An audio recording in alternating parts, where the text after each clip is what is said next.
Hello everyone. This is an experiment. I'm going to see how posting a video on YouTube and letting you link into it in the weekly message works. I may continue to do this. I may not. Depends on how it works and how many people sign up to look at it. I just want to let you know that I've been attending a number of meetings, teleconferences with the conference, the association, the national church, faith leaders in the world. Just got off of a conference from Washington, D.C. There's a lot going on. I'm anxious, confused about what's going on, as I'm sure many of you are. But what I want you to know is the best thing that we can do is to isolate ourselves. I know that's painful. It's hard to do for some people. And for me, it's a little bit distressing because some of our members don't have internet access, don't have computers. So I'm trying to reach out to those people as I can. I would also encourage each and every one of you, if you have a directory, use it. Start calling other members. If you need something to do in this time of isolation, make cards and send them to members in our group, in our community. Walk to your next door neighbor and give them a card or a piece of encouragement. If you are able to do things as this progresses, such as go to the grocery store for people, deliver groceries, run errands that need to be done, which would primarily probably be grocery shopping for people that can't get out or that are compromised in some way. Send an email to the church and let me know that you're willing to help people. And I will try to create a connection between you and someone who might need some help. There are a few of our members that I already know are being looked after by other members, but we do have some more that don't necessarily attend regularly or are able to attend regularly, but consider themselves part of this community. So we need to reach out to those as well. I visited 2 people yesterday, and we'll visit another today. But visiting is also hard because it's kind of like I'm standing outside your door talking to you through the door. Because if you're compromised in any way, I don't want to give you the virus, which I don't know if I've been exposed. No one does unless they have symptoms. I don't. So I'm comfortable going out and helping people as much as possible. It appears this is going to be a much longer isolation period than we originally thought. So I offer this to all of you. Please take care of yourselves. If you think you are ill at all, don't go out. Isolate yourself. I have taken the tack that I will get this virus and I will survive it. And in the meantime, I'm doing all I can to help everyone that I can. And if and when I do get the virus or start showing symptoms, I will cut off my contact with each other. I'm going to try. I don't want to do online worship. It's not that I don't want to put in the work or I don't want to do what needs to be done, but I'm not really technically savvy. And I don't know that you want to just have me sitting and talking to you, whereas if you link into, and I am recommending a few of our churches in the conference. I'm actually looking for a list that I had the other day that I've lost. I've gotten so many emails and so many Facebook posts that I'm getting confused as well. But I encourage you to check out maybe First Congregational in Greeley or our kind of partner church, Plymouth in Fort Collins.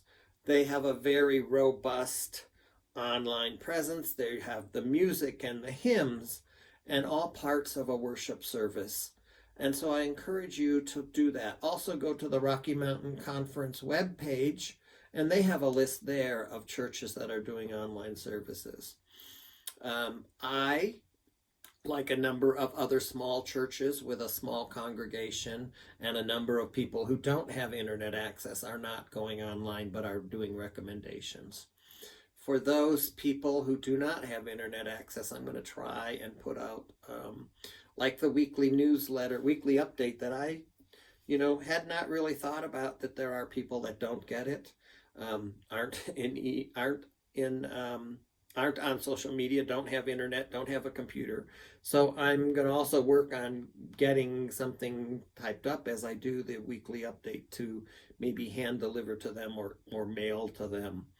One thing that I will encourage you can do is write a card to somebody at church that you miss seeing, or you will miss seeing, and help, maybe Interfaith, help, Family Promise. Family Promise has a website. They have gone to all hotel stays for their families. They're not staying at churches because most of the churches have closed. Well, all of the churches have closed. So at St. Paul's, we have made an extra donation to Family Promise to pay for a week of hotel rooms for somebody. But I encourage you to go to the Family Promise website and sign up to make a meal. You don't have to go meet the families. You just simply need to take it to the office at the Presbyterian Church, and they will deliver it to the family.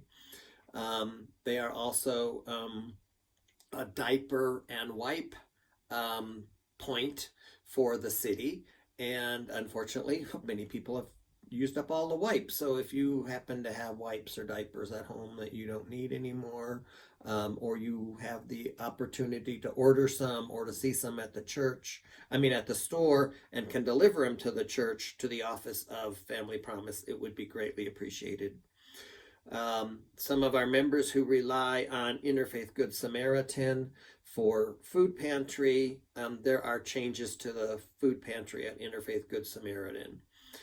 Yesterday in our community meeting of faith leaders, representatives were there from Family Promise and Interfaith. And Interfaith is now, you drive up and you give them a shopping list, and they go inside and get the food for you and bring it outside to you. They're not allowing clients into the building at this point in time. The Epson Center, you can go and pick up a meal and go home. You can't eat it there. The Soup Kitchen is currently giving out meals, but they will soon be going to you drive up, you get the meal outside, and you leave. They're going to close down their inside seating area.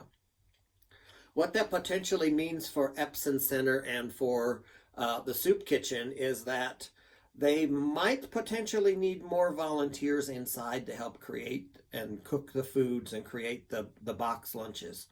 But it also means that they will potentially need delivery drivers, because both of those organizations are looking at doing community drop-off of food.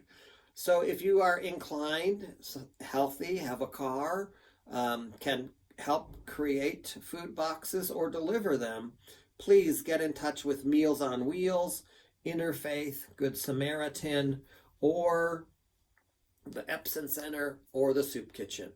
Those are 4 organizations that help our most compromised people in the community, our elderly and those with health problems. I am doing some work with Interfaith right now, and I'm hoping that some of you will as well. I am going to close this short video with a prayer for you. And one of the prayers that, one of the things that I heard this morning in a prayer, I will share with you, incorporated in my prayer. Pray with me, please. Dear God, we are praying for all of the world, for all of the world's people. We constantly pray for those in oppression, those who do without, those without health care, those without medical abilities to get around, medical problems. But today we pray for every single person in the world. Most of us, before this is over, will be suffering shortages. Our families and friends will be impacted. And we pray, God, that you help us to remain calm, understanding, but most of all, you give us hope.